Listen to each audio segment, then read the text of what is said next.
to give his remarks to the media. Prime Minister Narendra Modi, my dear friend, dear Ursula, ministers, dear Kaya and Maros, good afternoon. Thank you, dear Prime Minister Modi, for welcoming us on this special occasion. We were privileged yesterday to be your chief guests for the Republic Day celebrations. Such an impressive display of India's capabilities and diversity. Today is a historic moment. We are opening a new chapter in our relations on trade, on security, on people-to-people ties. I'm the President of the European Council, but I'm also an overseas Indian citizen.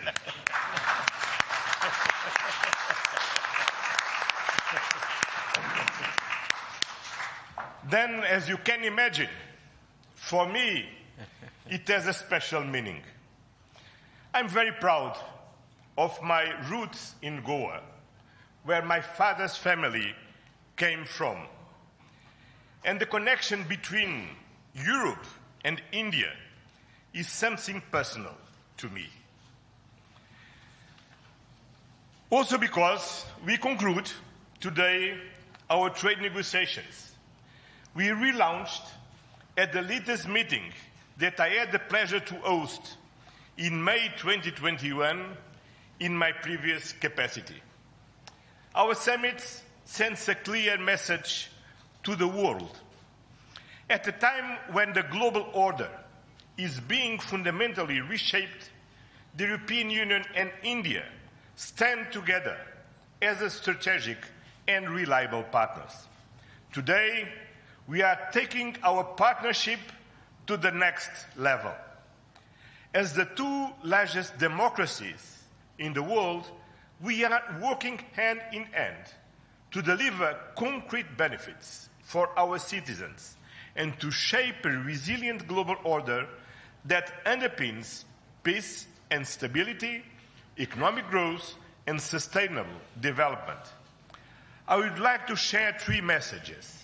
First, the European Union and India must work together towards our shared prosperity and security. India is the world's fastest growing major economy.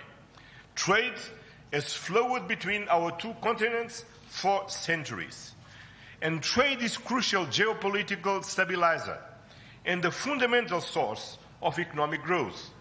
Trade agreements reinforce rules-based economic order and promote shared prosperity. That's why today's free trade agreement is of historic importance. One of the most ambitious agreements ever concluded, creating a market of 2 billion people. In a multipolar world, the European Union and India are working together to grow spheres of shared prosperity. But prosperity does not exist without security. Strengthen our cooperation to better protect our citizens and our shared interests.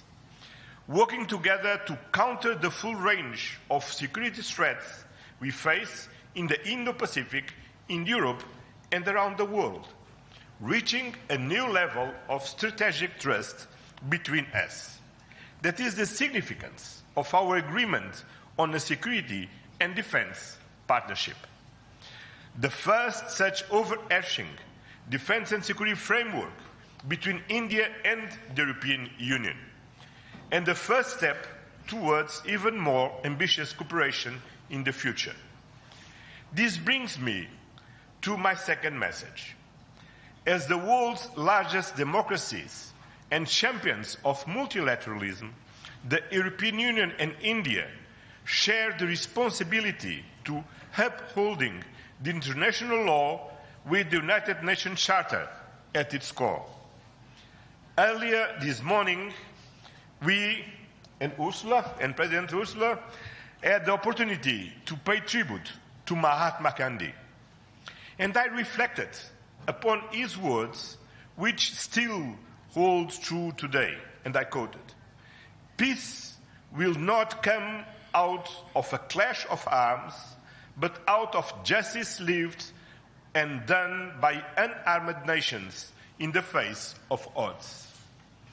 Our summit reaffirmed our commitment to supporting efforts towards a comprehensive, just and lasting peace in Ukraine, one that fully respects Ukraine's independence, sovereignty, and territorial integrity.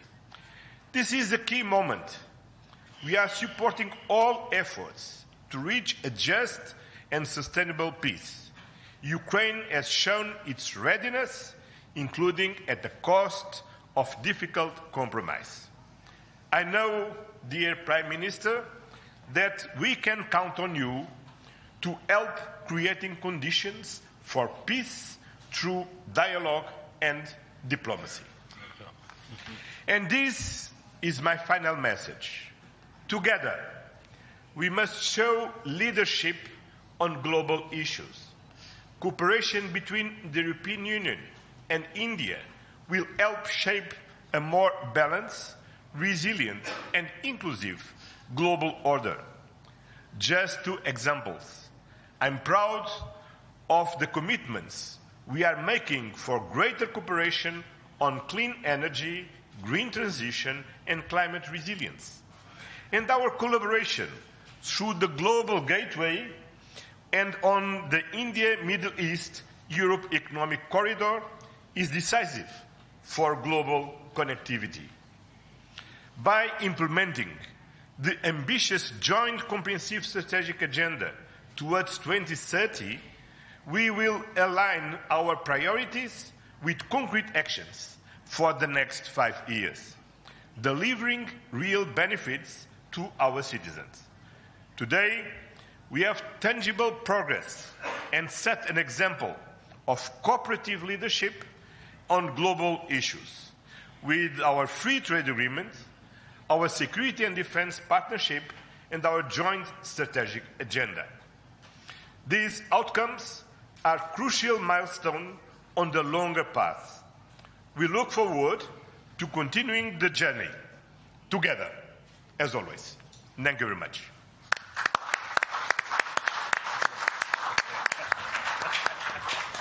Thank you, sir.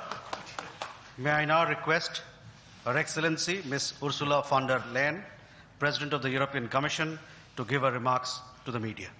If you like this video, then like, share and subscribe to Mirror Now.